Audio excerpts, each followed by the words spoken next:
Les vamos a presentar el proyecto de las Casas Quirogas construidas en 1953. En esta época, Bogotá estaba reconstruyéndose después del Bogotazo, serie de disturbios ocurridos como consecuencia del magnicidio del líder del Partido Liberal, Jorge Eliezer Gaitán, en abril de 1948. En cuanto al contexto político, está bastante tenso. La presencia de guerrilleros y bandoleros en los campos colombianos y la falta de trabajo generan una gran migración hacia las ciudades. Como lo podemos ver, la población de Bogotá crece de manera exponencial. Esta migración es el origen de un problema de alojamiento muy grande. La necesidad de vivienda es urgente.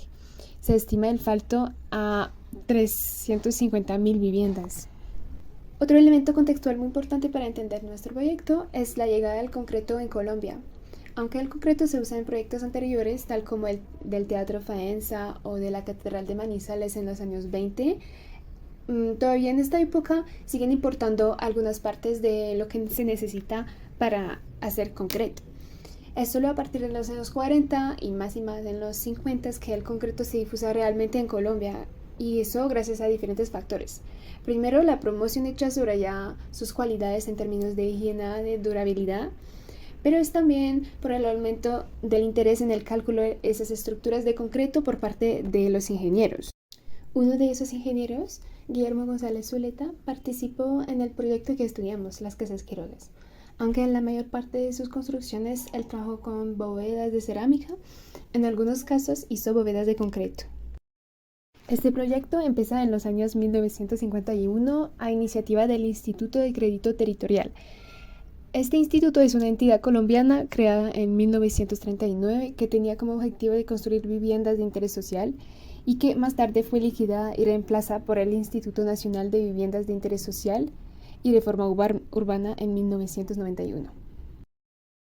Louis Sert y Paul Lester Weiner fueron los diseñadores del esquema inicial. Ellos dos también trabajaron con Le Corbusier, por ejemplo, en el Plan Director de Bogotá. Después, este esquema fue perfeccionado por la Oficina del Plano Regular de Bogotá y planea la construcción de 432 casas. Álvaro Ortega, Gabriel Solano y González Zuleta tuvieron la carga de 102. Esas casas tienen la particularidad de usar el hormigón al vacío, que es una técnica de prefabricación que vamos a explicar. La prefabricación es un tema importante hablando de este proyecto. Este proyecto usa un principio desarrollado en Estados Unidos por Holt Pauli Billner en 1937. Este proceso consiste en retirar el exceso de aire y de agua del hormigón usando una ventosa. Tiene varias ventajas. Primero, es un proceso económico. Segundo, es muy resistente y permite la reducción de la cantidad de encofrados. También permite reducir el tiempo de ejecución porque después de 24 horas ya la pieza prefabricada se puede colocar en la obra. El uso de este proceso de prefabricación llega a la necesidad de usar también diferentes máquinas para colocar las partes de la obra prefabricada al lado. Además de este proceso, sumó varias patentes de máquinas de enganche y de transporte. En nuestro proyecto, las Casas Quirogas, lo que más destaca es el uso de las bóvedas prefabricadas. Solo se usa un encofraje al inicio y después se colocan las siguientes bóvedas arriba de la primera, como lo muestra la imagen. En cuanto a la descripción de su proceso constructivo, es importante tener en cuenta que el valor principal de este proyecto es la prefabricación. Él, como Álvaro Ortega, experimenta una construcción más ágil, rápida y práctica para la elaboración del proyecto. Así entonces, el primer paso es la fabricación colectiva de cada uno de los elementos que conforman el diseño de la vivienda. Todos los muros se tendían en el suelo uno encima de otro, y después con un sistema de ventosa y una grúa las izaban hasta su sitio armándolas como un Lego. Se construían utilizando el hormigón al vacío, o bacon concrete. Aquí podemos ver el ejemplo de cómo se fabricaron las bóvedas de concreto. La primera se construía independientemente al nivel del suelo, apoyándose sobre un encofrado de madera bastante simple. Se refuerza con mallas bidireccionales de acero y las restantes se fundían encima, una encima de otra, usando capas de papel como separador. Cada una de las membranas se podía izar haciendo uso de elevador de vacío para ser descargada sobre los muros portantes de la vivienda con ayuda de una grúa.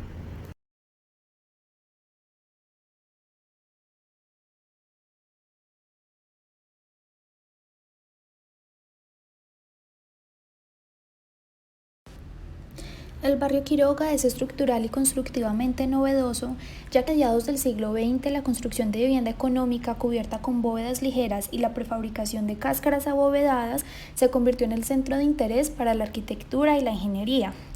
Lo que pasa con estas bóvedas es que generan unos empujes que deben ser contrarrestados de algún modo. En algunos casos anteriores al Quiroga, los empujes eran retenidos por finas vigas planas de hormigón que formaban un dintel en la fachada o por contrafuertes en los muros laterales. Sin embargo, las bóvedas de Ortega se dispusieron en forma lineal en muchas zonas de las parcelas, contrarrestándose unas con otras, y en muchas esquinas la posición de las bóvedas finales se alteró rotándose 90 grados para que el empuje fuera soportado no por tirantes o tensores, sino por muros y bóvedas dispuestas perpendicularmente al empuje, convirtiéndolos en contrafuertes ocultos en la estructura muraria, lo que igualmente genera ahorro en materiales, piezas constructivas y tiempos.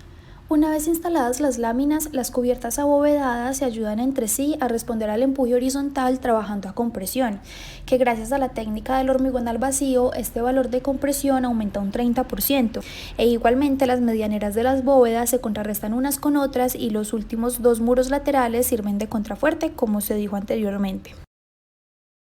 También es importante entender las bóvedas como vigas laminares, ya que estas no solo unen y amarran los muros portantes evitando su caída, sino que gracias a su armado bidireccional simple con las barras de acero, las cáscaras pueden funcionar a tracción durante el montaje, siendo lo suficientemente resistentes para soportar el desplazamiento. Por último, en cuanto a la explicación de sus fuerzas, tenemos que nunca se desliga el diseño del proceso constructivo, siempre se pensó en ambos de la mano, ya que para lograr su éxito estructural, las viviendas responden a una combinación geométrica que para garantizar el adecuado descenso de cargas, se articulan en patrones regulares que fuerzan un determinado orden en la disposición de los elementos constructivos. Para finalizar, podemos concluir que si bien el proyecto reducía la cantidad de encofrados al mínimo y los tiempos de ejecución, las conexiones entre los diferentes elementos y las soluciones de los detalles presentaban serios problemas, ocasionando así la entrada de agua y condiciones climáticas poco habitables, convirtiendo las casas Quiroga en un fracaso en cuanto a su habitabilidad. Como se publicó poco después en el periódico El Tiempo, en el artículo Aquí ni las pulgas se amañan, el método nunca se desarrolló o mejoró, dejándose atrás y tan solo recordándolo y tomando valor por su gran hazaña en cuanto a innovación, experimentación y el talento de Ortega como inventor en el país.